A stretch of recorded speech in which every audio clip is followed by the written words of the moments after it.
Muchas gracias. Procedo a presentarles dos reales decretos que ha aprobado hoy el Consejo de Ministros. El primero, un real decreto ley con un conjunto de medidas orientadas a reforzar y consolidar el mantenimiento del empleo y proteger el tejido productivo. Y, en segundo lugar, un real decreto ley por el que se revalorizan las pensiones. Empezando por el real decreto ley, de lo que ha venido a denominarse el decreto ley de los ERTE, pero también se protege a los trabajadores autónomos por distintos mecanismos. Me gustaría incidir en 5 aspectos de este real decreto ley. En primer lugar, la anticipación. Aunque lo estamos aprobando hoy, realmente lo acordamos con los agentes sociales ya hace unos cuantos días. Esta vez el proceso ha sido más rápido, lo que pone de manifiesto, yo creo, que la creciente sensación entre los agentes sociales y el Gobierno de que es un mecanismo, el de los ERTES y la protección a autónomos, con el que hay mucha confianza y está funcionando muy bien. El segundo elemento es, estamos dando certidumbre, extendemos los ERTES y la prestación de autónomos hasta el 31 de mayo, el último mes en el que estará vigente el estado de alarma actual. La continuidad, porque en gran medida estamos basándonos en el esquema que ha estado vigente en los últimos 4 meses y va a estar vigente en los 4 meses siguientes. También hemos hecho un esfuerzo todavía mayor de simplicidad. Los ERTES han sido un éxito porque se ha podido ser un instrumento utilizado en un país donde hay muchísimas pymes por miles y miles de empresas, ya ha llegado a millones de trabajadores. Todavía lo vamos a hacer más fácil, estamos siempre intentando mejorarlo para que la transición de un ERTE a otro que pueda producirse en las nuevas modalidades se haga de una forma muy sencilla, simplemente con una comunicación a la autoridad laboral.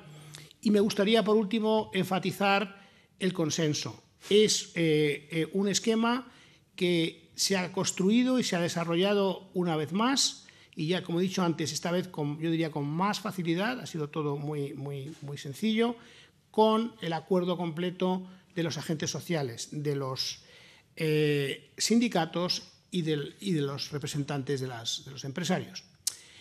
¿Qué estamos aprobando hoy? Estamos aprobando, en primer lugar, la protección de los trabajadores.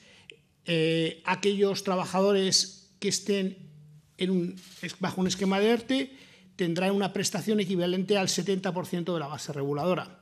Y además renovamos la cláusula de mantenimiento del empleo durante 6 meses que ha estado vigente desde el principio.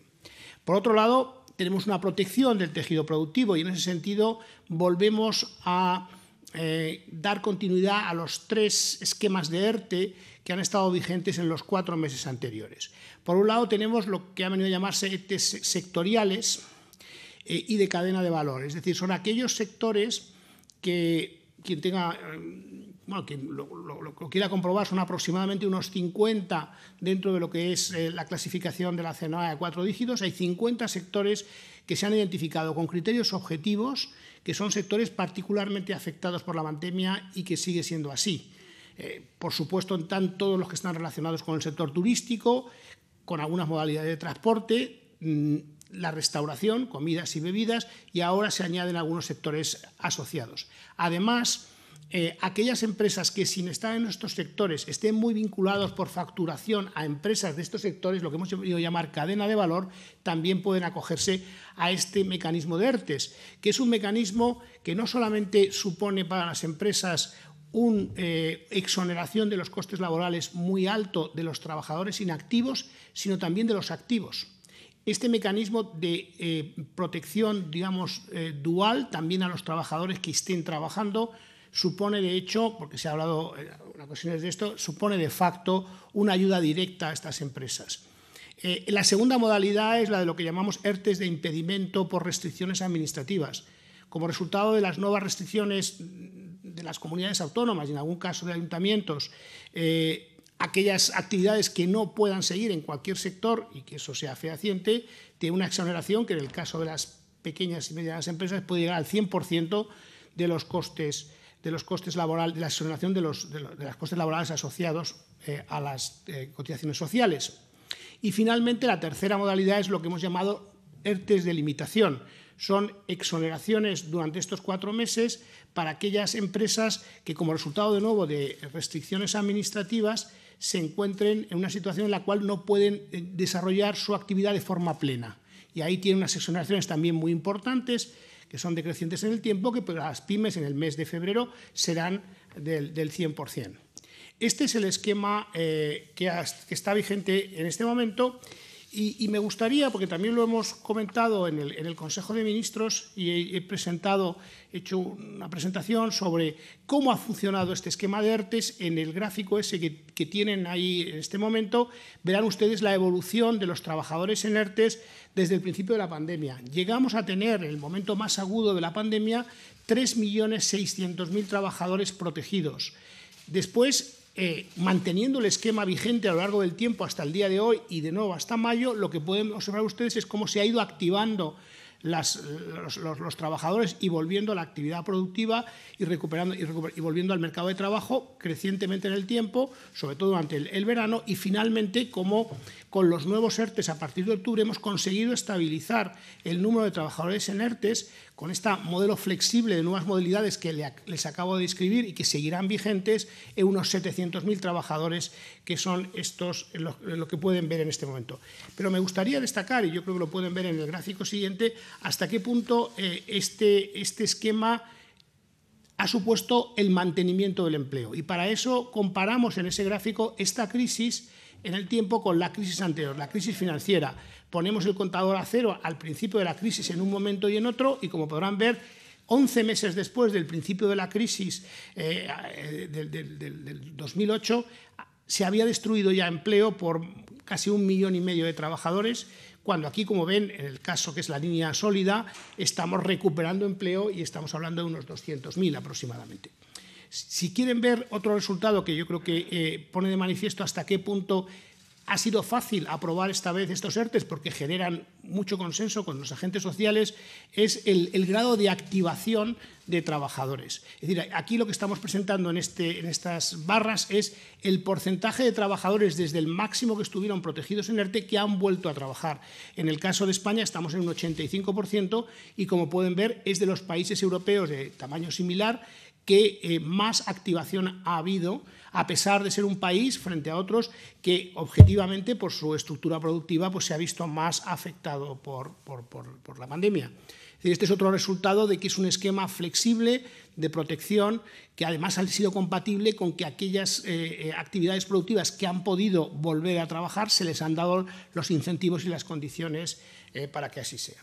Si les parece, paso ahora a describirles lo que es el acuerdo que también se ha producido con las organizaciones representativas de los autónomos en el ámbito de los autónomos. Aquí estamos de nuevo extendiendo en gran medida el acuerdo que ha estado vigente hasta ahora y estará también vigente hasta el 31 de mayo y, por lo tanto, en primer lugar hay una prestación por suspensión de actividad que es, de nuevo, homólogamente en el caso de los ERTEs, en aquellas situaciones en las cuales un autónomo no puede desarrollar su actividad como resultado de una actividad de una decisión administrativa. Aquí, al menos, dependiendo de la base cotizadora a la Seguridad Social del autónomo, en el caso de menor protección, arrancaría en 760 euros al mes.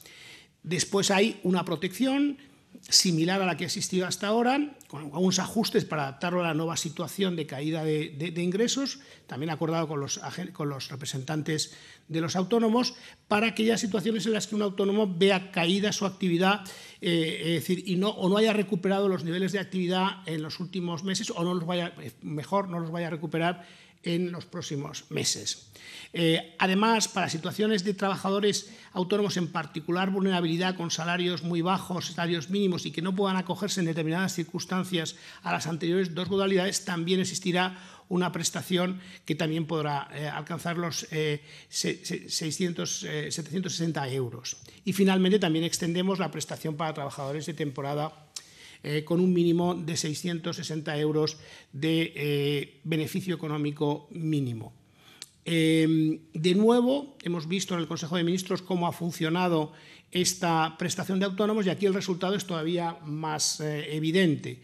La línea es el gráfico similar al anterior. Ahí ven ustedes, comparamos la crisis anterior y cómo evolucionaron los afiliados a la Seguridad Social en el ámbito de los trabajadores por cuenta propia, los autónomos, y cómo 11 meses después de la crisis, en la crisis anterior, habían perdido su empleo casi 180.000 autónomos. Pues bien, en esta crisis el número absoluto de autónomos afiliados a la Seguridad Social 11 meses después supera el que teníamos en el mes de enero del año 2020. Hay 13.000 autónomos más. Es decir, no solamente hemos protegido a los autónomos, que en términos netos en este momento hay más autónomos afiliados a la Seguridad Social. Yo creo que este es el ejemplo absolutamente evidente del buen funcionamiento de este esquema. Paso a continuación a describirles lo que hemos hecho en el ámbito de pensiones, y aquí hemos revalorizado con la inflación esperada del 0,9 las pensiones contributivas, tanto en el ámbito de la Seguridad Social como en el ámbito de los antiguos empleados públicos, lo que se conoce como clases pasivas, una revalorización del 0,9, y como hace este Gobierno en el caso de los más vulnerables, en este caso de las prestaciones no contributivas, hemos hecho un esfuerzo adicional y la valoración es del doble, es del 1,8%. Es un coste fiscal en torno a los 1.500 millones de euros que va a suponer un aumento de pensiones a prácticamente casi 11 millones de pensionistas. Pero me gustaría aclarar en este punto, que yo creo que es quizá el mensaje más importante, es que este va a ser el último año en que las pensiones se revalorizan de forma, digamos, ad hoc, con un real decreto, con una decisión discrecional del Gobierno, que de alguna forma lo que está es corrigiendo una supuesta reforma de pensiones del año 2013 que de facto podía suponer una pérdida de poder adquisitivo importante. Quiero recordarles que en el mes de noviembre el Congreso de los Diputados, con solo 2 votos en contra, es decir, con una mayoría absolutamente abrumadora, acordó mandar lo que se conoce como las recomendaciones del Pacto de Toledo al Gobierno, y en esas recomendaciones una absolutamente destacada es el mantenimiento del poder adquisitivo de los pensionistas y vincularlo al IPC, es decir, mantener el poder adquisitivo en términos del IPC, y que eso sea además indefinido, para eliminar cualquier incertidumbre hacia adelante y cualquier dependencia de decisiones individuales anuales de cualquier Gobierno. Esto va a ser así, va a suponer un cambio de la Ley General de Seguridad Social. La fórmula concreta que dé certidumbre a esta revalorización estamos ya ultimándola con los agentes sociales. Prácticamente estamos acordando la modalidad concreta que podremos llevar muy próximamente al Parlamento para que se consagre de tal forma que el año que viene ya no tengamos que estar explicando esto de estas fórmulas, sino que sea algo absolutamente predecible y anticipable.